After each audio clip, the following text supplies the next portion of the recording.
സ്നേഹ സമ്മാനം നൽകുകയാണ്. നല്ലൊരു കൈയടി കൊടുക്കാം. Okay, thank you. ഒരുപാട് നന്ദി. ജാനകി ജാനകി റേഷൻ കടയിൽ പോയി സ്പെഷ്യലായി വന്ന മണ്ണെണ്ണയും പഞ്ചസാരയും വാങ്ങാൻ പറഞ്ഞിട്ട് ഇവിടെ നിന്ന് വാചകം അടിക്കുന്നു. എന്തിനാടി മണ്ണെണ്ണ? നമുക്ക് ഗ്യാസ് എടുക്കാമടേ, ഗ്യാസ്. അതെന്താ ഇപ്പഴങ്ങനെ തോന്നാൻ? നീ കുടുംബത്തിന്റെ വിളക്കല്ലേ. നീ അടുക്കളയിൽ നിന്ന് കത്തുന്നത് എനിക്ക് കാണണം.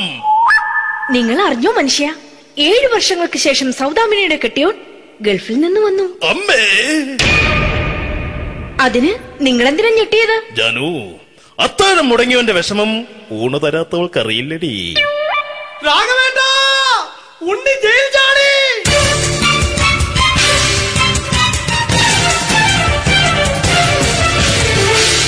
ഈശ്വര, ഉണ്ണി ജയിൽ ചാടിയെന്ന്. ഇനിയിപ്പോ എന്താണോ സംഭവിക്കുന്നത്? വെട്ടൊന്ന് മുറി രണ്ടെന്ന പ്രകൃതക്കാരനാണ് അവൻ. നീ എന്നെ ഭയപ്പെടുത്താൻ നോക്കണ്ടടി. ഞാനും കരയിൽ തന്നെയാടി നിൽക്കുന്നത്. ജാനകി പറ, എവിടെയാടി ഞാൻ പോയി ഒന്ന് ഒളിച്ചിരിക്കുന്നത്? രാഘവേട്ട ചെല്ല്, അവൻ എത്തും മുമ്പ് എവിടെയാണെന്ന് വെച്ചാ പോയി ഒളിക്ക്. ആരും രക്ഷപ്പെടാമെന്ന് കരുതണ്ട. ഉണ്ണിയപ്പം പുറത്തു വന്നു. Open Gangnam style. അതല്ല, ഉണ്ണിയപ്പം പുറത്തു വന്നൂന്ന്. ഇന്നലെ അർദ്ധരാത്രി കണ്ണൂർ സെൻട്രലിന്റെ ഉയരം കൂടിയ മതിലുകൾ ചാടിക്കടന്ന് ഈ ഉണ്ണി എത്തിയിരിക്കുന്നു. എന്തിന്? നിന്നോട് കണക്ക് തീർക്കാൻ. ഉണ്ണി മോനെ, അരുത്.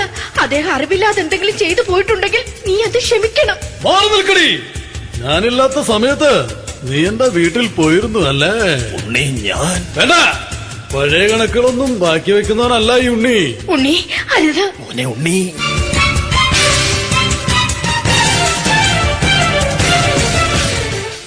നീ വരി. ഞാൻ ജയിലിൽ കിടന്നപ്പോ നീ എന്റെ ഭാര്യയുടെ അടുത്ത് എന്ന് അവക്ക് അരി മേടിക്കാൻ കൊടുത്തു 150 റുപ്യ. ഞാൻ ജയിലിൽ പോണതിന് മുമ്പ് നമ്മൾ ഷെയർ ഇട്ടടിച്ച 350 റുപ്യ, മൊത്തം 500 രൂപ. ഞാൻ പിടി ദൈന്യവരുമാര് ഞാൻ കണക്ക് പറഞ്ഞ് വരലേട്ടെ. കണക്ക് തീർന്ന് പോട്ടെ അച്ചി, പോട്ടെ എണ്ണ. വൃത്തികെട്ടവൻ വെറുതെ എന്നെ കൊതിപ്പിച്ചു കളഞ്ഞു. ജാനകി, വല്ലാത്ത വിശപ്പ്. നീ ചെന്ന് കഞ്ഞി എടുത്തു വെക്ക്. ആ ശരി. ഞാൻ പുറത്തുപോയി വല്ലതും കഴിച്ചിട്ട് വരാം. അമ്മേ,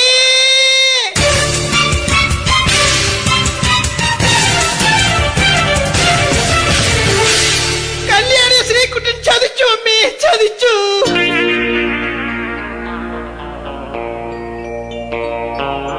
എടാ ശ്രീകുട്ട, നീ എന്തിനിത് ചെയ്തു? മോളെ, നീ കരയാതെ. ചന്ദ്രേട്ടൻ കല്യാണിയെ കൈവിടില്ല മോളെ, വിടില്ല. നിർത്തടി. ആരാടി കല്യാണി? ആരാടി ഈ ശ്രീകുട്ടൻ? പുതിയതായി തുടങ്ങിയ സീരിയലിലെ നായകനും നായികയും അണച്ച. സീരിയല് സീരിയല് സീരിയല് സീരിയൽ എന്നൊരു വാക്ക് ഇനി വീട്ടിൽ മിണ്ടിപ്പോകരുത്. പിന്നെ പരമ്പര മലയാളത്തിൽ പറഞ്ഞാ മതി. മോളെ രാധേ, നിന്റെ പഠിപ്പൊക്കെ എങ്ങനെ പോകുന്നു? അങ്ങനെ പോകുന്നച്ചാ. അങ്ങനെ പോയിട്ട് കാര്യമില്ല. ഈ വർഷവും നീ പരീക്ഷയ്ക്ക് തോറ്റാൽ ഏതെങ്കിലും ഒരു വായി നോക്കിക്കൊണ്ട് നിന്നെ ഞാൻ കെട്ടിക്കും. ജാനകി, ഒന്ന് പറഞ്ഞ് മനസ്സിലാക്കി കൊടുക്കണേ.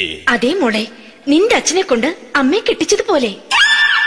അച്ഛാ, ഈ വീട്ടിൽ നടക്കുന്ന കാര്യങ്ങൾ വലുതും അച്ഛൻ അറിയുന്നുണ്ടോ? ഇന്നലെ ആ തകഴിയിൽ പ്രേംകുമാർ എന്റെ തിരിനെറ്റിയിൽ ചുംബിച്ചു.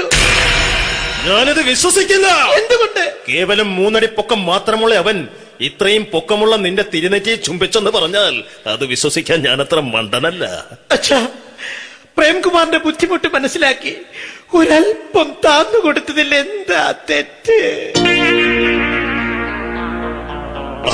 മോളെ, ഇത്രയൊക്കെയായ സ്ഥിതിക്ക് എത്രയും പെട്ടെന്ന് നിന്റെ കല്യാണം നടത്താൻ ഞാൻ തീരുമാനിച്ചു. ഏതായാലും ആ ജാതകം കണിയാരെ വിളിച്ച് ഇവിടെ മോദകം ഒന്ന് കാണിക്കണം. അല്ല, ആ മോഹനം കണിയാരെ വിളിച്ച് ഇവിടെ ജാതകം ഒന്ന് കാണിക്കണം. അമ്മാവാ, അല്ല, ഇതാരാ ഈ വന്നിരിക്കുന്നത്? ജാനകി നോക്കടി, ഇതാരാ വന്നിരിക്കുന്നെന്ന് നിനക്ക് മനസ്സിലായില്ലേ? ഇല്ല. മോളെ രാധേ, നിനക്കും മനസ്സിലായില്ലേ? ഇല്ലച്ചാ, എനിക്ക് മനസ്സിലായില്ല. ആരാച്ചാ ഇത്? എനിക്കും മനസ്സിലായില്ല. ആരാടാ നീ? കിഴക്കേപ്പറമ്പിൽ ശാരദാമ്മയ്ക്ക് വടക്കേപ്പറമ്പിൽ ചെല്ലപ്പന് ജനിച്ച പടിഞ്ഞാറേപ്പറമ്പിൽ രഘുനാഥൻ എന്ന രവിയേട്ടൻ.